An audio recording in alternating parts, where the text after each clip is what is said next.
Good morning students. आज हम हिंदी कृतिका का चैप्टर 3 पढ़ेंगे। रीढ़ की हड्डी जगदीश चंद्र माथुर की रचना है। इसमें लेखक ने बताने का प्रयास किया है कि आज के समाज में किस प्रकार से लोग विवाह के लिए लड़की देखने जाते हैं। तो इसमें तरह तरह की कमियां ढूंढने का प्रयास करते हैं, तरह तरह से उसकी छानबीन करते हैं, उसकी जांच पड़ताल करते हैं, किंतु स्वयं के अंदर जो कमियां होती है, जो बुराइयां होती है, उसे छुपाने का प्रयास करते हैं। मामूली तरह से सजा हुआ एक कमरा, अंदर के दरवाजे से आते हुए जिन महाशय की पीठ नजर आ रही है वे अधेड़ उम्र के मालूम होते हैं। एक तख्त को पकड़े हुए पीछे की ओर चलते चलते कमरे में आते हैं। तख्त का दूसरा सिरा उनके नौकर ने पकड़ रखा है। लेखक परिचय दे रहा है कि एक साधारण तरह से सजा हुआ कमरा है। भीतर के दरवाजे से जो महान पुरुष, जो महाशय आ रहे हैं वे लगभग अधेड़ लग रहे हैं। एक तख्त को पकड़े पीछे की ओर चल रहे हैं। तख्त का दूसरा सिरा उनका नौकर पकड़ा है। बाबू अब धीरे धीरे चल, अब तख्त को उधर मोड़ दे, बस बस नौकर बिछा दो साहब। बाबू जरा तेज आवाज में। और क्या करेगा, परमात्मा के यहाँ अक्ल बढ़ रही थी तो तू देर से पूछा था क्या? बिछा दो साहब। और यह पसीना किस लिए बहाया है? लेखक ने बताया कि वह तख्त लिए हुए आ रहे हैं। अपने नौकर से कहते हैं कि तख्त को वहाँ रख दो। नौकर पूछता है कि यह इसको लगा दूँ, बिछा दूँ? तो वह महाशय आवाज़ देती हैं कि जब परमात्मा की अक्ल बढ़ रही थी तो तू कहाँ गया था? क्या तू वहाँ देर से पूछा था? नौकर तख्त बिछाते हुए हंसता है। हंसता क्यों है? अबे हमने भी जवानी में कसरतें की है, कलसों से नहाता था लोटों की तरह। यह तख्त क्या चीज़ है, उसे सीधा करियो। सुन बहू जी से दरी मांग ला। अपने मालिक की बातों को सुन करके नौकर हंसता है। बाबू उसे कहते हैं कि तुम हंसते क्यों हो? हमने भी अपनी युवावस्था में बहुत सारे ऐसे काम किए हैं, तो यह तख्त क्या चीज़ है? और कहते हैं कि जा करके बहू से दरी मांग लो, इस तख्त पर बिछाने के लिए चद्दर भी लाना जो कल धोबी के यहाँ से आई है।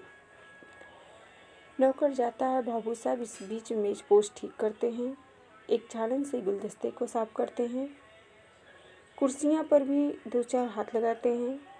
साथ साथ घर की मालकिन प्रेमा आती है। गंदमी रंग, छोटा कद, चेहरे और आवाज़ से जाहिर होता है किसी काम में बहुत व्यस्त है। उनके पीछे पीछे भीगी बिल्ली की तरह नौकर आ रहा है, खाली हाथ। बाबू साहब, रामस्वरूप दोनों तरफ देखने लगते हैं। लेखक बता रहे हैं कि जैसे ही नौकर घर के भीतर प्रवेश करता है चद्दर लाने के लिए, सहसा अचानक से घर की मालकिन प्रेमा प्रवेश करती हैं। गेहुआ रंग है, छोटा कद है, चेहरे आवाज़ से स्पष्ट हो रहा है कि किसी काम में व्यस्त हैं।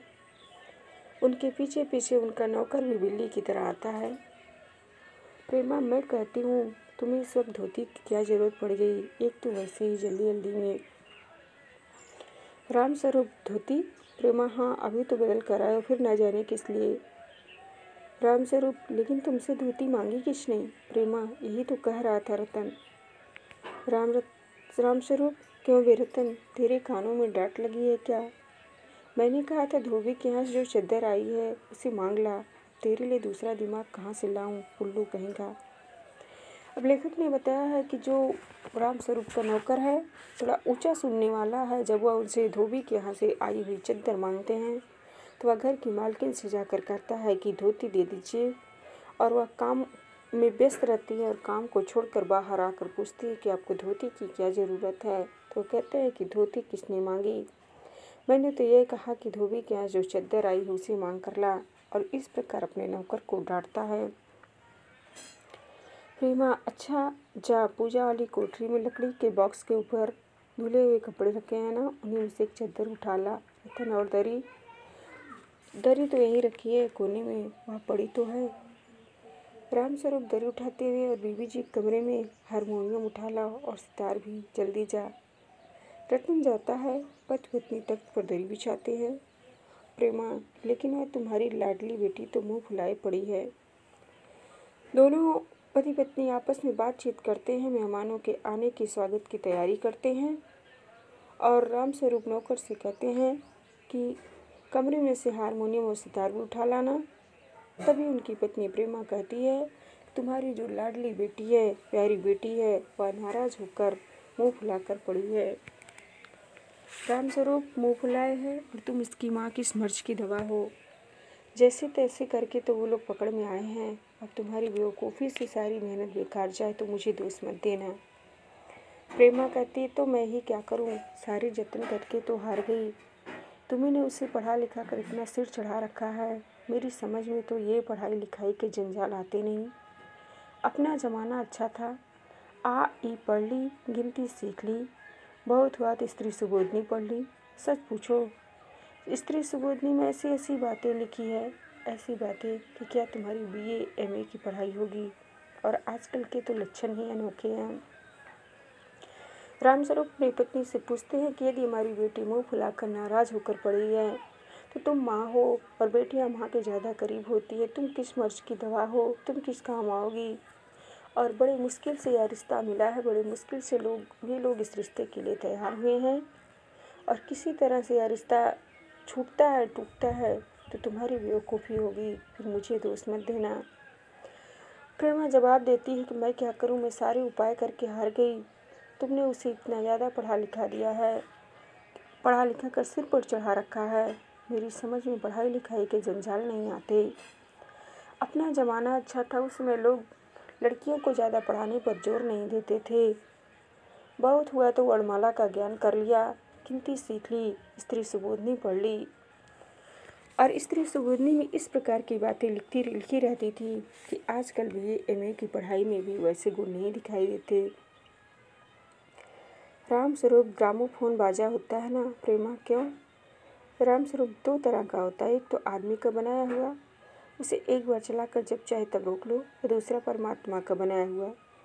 रिकॉर्ड एक बार चढ़ा तो रुकने का नाम नहीं। प्रेमा हटो भी, तुम्हें ठठोली सी सोचती रहती है, यह तो होता नहीं कुछ अपनी उमा को राह पर लाते। अब देर ही कितनी रही है उन लोगों के आने में। रामस्वरूप तो हुआ क्या? प्रेमा, तुम्ही ने तो कहा था जरा ठीक ठाक करके नीचे लाना। आजकल तो लड़की कितनी सुंदर हो, बिना टीम-टाम के भला कौन पूछता है। इसी मारे मैंने तो पाउडर वाउडर उसके सामने रखा था, पर उसे तो इन चीज़ों से ना जाने किस जन्म की नफरत है। मेरा कहना था कि आंचल में मुँह लपेट कर लेट गई। भाई मैं बाज आई तुम्हारी इस लड़की से, न जाने इसका कैसा दिमाग है, वरना आजकल की लड़कियों का सहारे तो पाउडर कारोबार चलता है। लेखक ने बताया दोनों पति पत्नी अपनी लड़की को लेकर के परेशान है। लड़की आज की पढ़ी लिखी लड़की है, समझदार है, शिक्षित है और वह आज के ज़माने को बदलना चाहती है। इस ज़माने की सोच को बदलना चाहती है कि कोई भी लड़की किसी पर निर्भर नहीं होती है, बल्कि वह भी आत्मनिर्भर बन सकती है। उसे बाहरी दिखावे की ज़रूरत नहीं पड़ती है, वह अपनी वास्तविकता में ही प्रसन्न रहती है।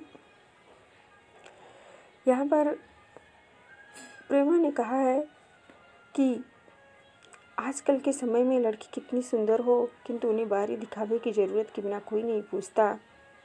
किंतु हमारी लड़की है जो आजकल के दिखावे में, पाउडर और क्रीम में उसे कोई रुचि नहीं है, उसे नफ़रत है। ऐसा मैं उससे बाज आ गई हूँ। तो रामस्वरूप कहता है कि इसका दिमाग ना जाने कैसा है, नहीं तो आजकल के ज़माने में जो श्रृंगार का सज्जा का सामान है, उसी लड़कियों के भरोसे पर इसका कारोबार चलता है।